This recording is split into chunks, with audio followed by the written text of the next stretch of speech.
Hello mga kababayan, good morning, good afternoon, good evening. O ito, puntahan natin yung naging live.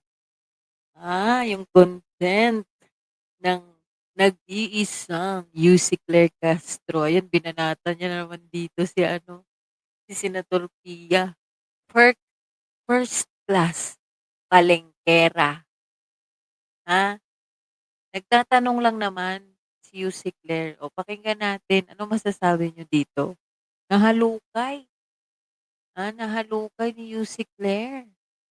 Yung naging pagtatalo o diskusyon o kung ano man debate, ano man tawag nila dito sa video ni Senator Pia Hontiveros, nung makikita mo yung nagagalit talaga siya kasi nga pinupuna 'no, nung kapanahunan nung president pa si Tatay Digong, yun nga sa SEA Games gustong paimbestigahan ni Senator Risa Hontiveros dahil nga daw sa mga, ingay na may mga korapsyon daw. So, nagalit, halata namang galit, eh. So, pakinggan natin si Yusek. Hindi nga siya, hindi siya connected. Tapos ngayon, ang kain sa isang hindi nakauwi. O baka sabihin niyo irrelevant yun. Hindi irrelevant yun. Kasama yun sa mga sakripisyo ng mga athlete. Oo, sakripisyo ng mga athlete. Sakripisyo ng mga athlete yun, nagtitraining sila. At obligasyon ng Pilipinas na mag-provide ng lahat ng dapat na i-provide para maging maayos sila. Diba? Ano yun? Utang na loob? Ano yun? Parang utang na loob nila na maganda yung facilities doon kaya sila nanalo. Hindi ko makuha, load lang yung connect. Diba? Ang pinag-usapan dito, na-liquidate ba? Tama ba yung gastos? Hindi ba kayo nag-overprice? Wala bang kickback? Oo, hindi daw ba kayo nag-overprice? Wala daw bang kickback? Sa ngayon na lang si UC Claire, no? Kasi bakit walang mga papel? Yun ang tanong. We're not talking about athletes. Tapos ngayon, ang kain sa isang nagawa natin for them, binibigyan pa natin ng mali siya. Dito si Kaya yan, in fairness galit na galit si Senator Pia dyan na si games na yan. ang mangyayari sa bansa natin. Puro malisa tayo, puro paghuhusga. Oh. Di ko walang mali. Kung malinis naman, di sana natapos na yung investigasyon dyan. Diba? Dapat natapos na yung investigasyon, hinarang. Kaya yun tuloy ngayon. May nagsumbong. Kasi hinarang pala dati. Kasi Ay, totoo ba? Hinarang nyo? Sinong nagharang kung may humarang? Akala ko ba inimbestigahan si Secretary Vince. 'Di ba? Tapos na-dismiss na siya. So may investigasyon na nangyayari. Bakit yan sinasabi ni Yusek Claire Castro na may humarang? Ikaw na rin nagsabi, 'di ba, na inimbestigahan si Secretary Vince tapos na-dismiss ng ombudsman. So may investigasyon, Yusek. Bakit may humaharang-harang na diyan? Bakit may usapang harang-harang na? ganito siya magsalita. Puro pag silang napipin down, puro pamumulitika. So, alabas ito lahat ng anumang issue ng corruption. Huwag nyo silang tanungin or imbestigahan kasi lahat siya pamumulitika. Ganun yung dating. Nagaya tuloy ni VP Sara. Yan din ang kanyang depensa. Mr. President? Grabe, napasok na naman yung mga Duterte. Ang galing mo talaga, no? Dito ka lang, stick to Cayetano ka lang, Cayetano ngayon, hindi Duterte. May I respond now? And, Yes. Nakita natin sumisigaw si Senator Pia. thank you, Mr. President. Ay, A good colleague had caught more or most of my privileged speech. It probably would not have caused bigyan really as much distress. Maganda naman talaga yung mga facilities, nobody's arguing against that. And sinuportahan ko rin yung itinayo natin by law na paaralan para sa ating mga atleta. World class nga naman yung mga facilities. Titignan lang natin sa mga litrato. Pero baka mas world class pa kung bid out according to law. Yung mga itinanong ko, Yun yung issue. Ang tanong lang naman, nagkaroon ba ng bidding? Mahirap ba siya explain? Hoy, Senator Pia, ha, sabi mo kailangan mong sumunod sa batas. Yan yung pinanindigan mo diyan sa impeachment, 'di ba? Kaya nga minsan kahit hindi mo inaamin, nileleksyonan mo yung mga kasamahan mo diyan. So, totoo ba na hindi dumaan sa bidding? Pero nagkaroon ng investigasyon, eh, 'di ba? Na-dismiss na nga si Secretary Vince. So, bakit ngayon, ang tanong lang talaga dito, bakit hinahalukay ngayon? Kung talagang, um, gusto 'no, ng administrasyon na 'to na masugpo yung korapsyon, 'di ba dapat nung pagkaupo niya pa lang, ha, inalam na nung 2022. Eh, ano nga tayo ngayon, patapos na yung nasa ano na siya ngayon, malapit na nga yung SONA niya, pang-limang SONA. Oh, kaya hindi mo maiaalis yung timing. Timing-timing ba? Kung hindi kayo nagkaroon ng bidding, anong justification nyo kung hindi kayo nagkaroon ng bidding? Yun yung tanong. Di ba? So in other words, mga kaklip, pinakita ko na sa inyo na gano'n na pala siya. Akala ko ngayon lang. Akala ko ngayon lang siya ganyan ka anong right word, mga? Ayoko magsalita, baka maka-offend ako. Naku, nagmamalinis ka pa, Anong right word for that? Sige nga. kunwari tatanungin yung mga ka-clear. O sige, comment mga ka-clear, pasok. Paranoid? Hindi naman siguro, no? Grabe, paranoid. Grabe naman. Hindi ba pwedeng nainis lang siya? Paranoid agad? Ganyang ka-loud pagka pala sila ang involved? Defensive, unhinged, agresibo? Ayan. Angas? Binabasa ko lang yung mga sinasabi nila. Agresibo daw, unhinged. Diba? May saltik. Sabi sa akin galing. Ayan, galing kay Oo, di ba? Basahin natin yan. Galing kay DX, Anonymous X. O, may saltik daw. Grabe naman. Grabe talaga yung mga ka-clear. Ang galing.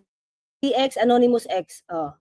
Diba? Hindi ko akalain kasi akala ko yung napipicture ko before, sa totoo lang, kasi hindi naman nga ako masyado nanonood dito. At hindi ko rin naman alam kung napanood nyo to, ha? Kasi parang, siguro hindi pa tayo masyadong, hindi pa tayo masyadong masokmed. Ha? At hindi ko naman alam kung pinapapalabas to, mga O, kaklir. tingnan mo, meron pang Before. So, hindi ko siya alam. Akala ko prim and proper, professional yung dating. Kasi, ang dami-dami nagsasabing, palengkera.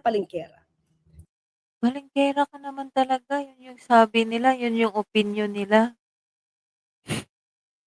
Sabi nila yun, ha? Pero, anong tawag dito? Nagalit lang. First class? Palengkera? Oo. Ano masasabi nyo dyan, mga kababayan? First class palengkera daw. Si Senator Pia. Kasi ganyan din si Senator Alan Cayetano kay Nancy. Si Senator Nancy. Di ba? Ang dami sabi, palengkera ka. So, pero parang never pa tayo nagganyan. Never ka bang nagganyan? Never? Talaga ba? Never ka bang nagganyan, Yusek? Yung sa ano, yung sa police station? Never? 'Di ba? Defensive siya. Oh, gano'n, Elmo, gano'n, sabi ni Janet, oh, defensive. Ganyan, sabi ni Marcelo, kaepal, irritable. Oo, never kasi, akala ko talaga, 'di ba? Kasi parang nung nagkaroon sila ng pagdedebate ni, Senator Raffy Tulfo, medyo kalmado pa siya, eh. Siguro kasi 'pag affected pala yung kapatid niya. Kasi lately lang naman siya nagkaganito, eh. Nung, tinutulig na si Senator, Alan Cayetano sa pagiging Senate President. Tapos nagtuloy-tuloy ng gano'n. Oh, ayun talakera. Gano'n talaga kapag ang isang tao napupuno na, 'di ba? Merong time talaga na mauubos yung pasensya mo. 'Di ba, na sa tingin niya namang mali siguro bakit bakit iniintriga, yun yung opinyon niya, eh, 'di ba? At saka yun nga 'no, yung babalikan nila na iimbestigahan nila muli for how many years? Eh, bakit nung pagkaupo pa lang ni Pangulong Bongbong Marcos kung talagang korapsyon, 'di ba, ititigil niya yung korapsyon, eh, bakit pinabayaan niya pa ng ilang taon? 'Di ba, mga kababayan? Oh, nasasaktan din pala si Yusek Claire 'pag sinabihan siyang ano 'no, palengkera.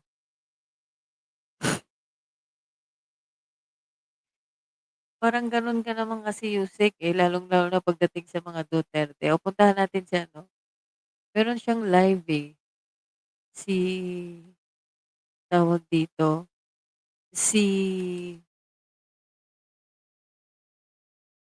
Senator Pia. Oh, ito. Kasi 'di ba sabi ni ano, ni Gloria Diaz, parang ipukulong ba daw, anong sabi nun? Oh, pakinggan natin saglit yung live nito.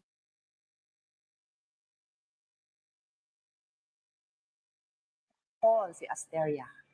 So anyway, I was saying guys na nalaman ko na pati na pala ang aking tono ng boses pinagdidiskitahan. And I don't mind. Guys, hindi ako singer.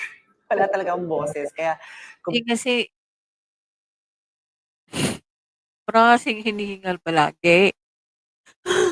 Gano'n. Parang kang nagdadrama sa boses mo, parang kang nagdadrama. Sa totoo lang ha, pero exage naman yun, pati papakulong ka na dahil sa boses mo. Oh my goodness. kung maghahanap ka ng campaign na kumanta ako, wala ho kayong makikita. Dahil hindi ko ho talent yung pagkakanta. So yung pagmo-modulate ng boses, hindi ko din po talent yun. Pasensya na po. I respect people's crafts, no? Whether ikaw ay artist sa larangan ng music, ikaw ay artist sa larangan ng acting, artist sa larangan ng painting, I respect it. And wala akong karapatan na husgahan kayo sa craft ninyo. Ako naman, isang abogado. So, sanay ako na ang nature ng work ng lawyer is you know the law, and then you will use that law to protect the rights. Pag private practitioner ka, the rights of your client. In my case, as a senator, I make laws, no? And in this case, meron tayong impeachment, so I am doing my best, to the best of my ability, to be an impartial judge and to share my knowledge as a lawyer. So kung hindi nyo nagugustuhan yung pagpapaliwanag ko, karapatan nyo naman po yun. Pero yung hindi niyo lang type yung boses ko, sorry na. Kasi yan na ho talaga yung binigay sa akin ng Diyos. Wala ho akong training sa pagmamodulate ng boses. Kung may training man ako, ang training ko ay nasa pag-aabogado. And then, Oh, ayan mga kababayan ha, nag-sorry na siya. Nag-sorry na sa boses niya, yung mga naiirita diyan, sorry na daw ha. So yan lang naman, yan lang ipakita ko sa inyo 'no, na grabe, first class. Uy, at least first class ka na palengkera, 'di ba? Ano masasabi ninyo dito mga kababayan, bumanat na naman si Yussi Claire Castro sa mga kritiko 'no, ni Pangulong Bongbong Marcos. Siyempre alam naman natin kung anong sino-sino mga kaalyado nito ngayon ng magkapatid. So, kapag napanood nila yung tawag dito, sinabi ni Yussi Claire, oh, abangan na lang natin kung anong response nila diyan. So, maraming salamat. God bless nating lahat. Ingat-ingat palagi. Comment nyo. Kasi sinabi dito ni Yusik, never daw niyang ginawa yan. So, kayo ba, may naalala ba kayo na ginawa ni Yusik Claire? Di ba? God bless ating lahat. Ingat-ingat palagi. Yusek, yung pulis, yung eksena sa pulis, huwag mong kalimutan. Bye-bye.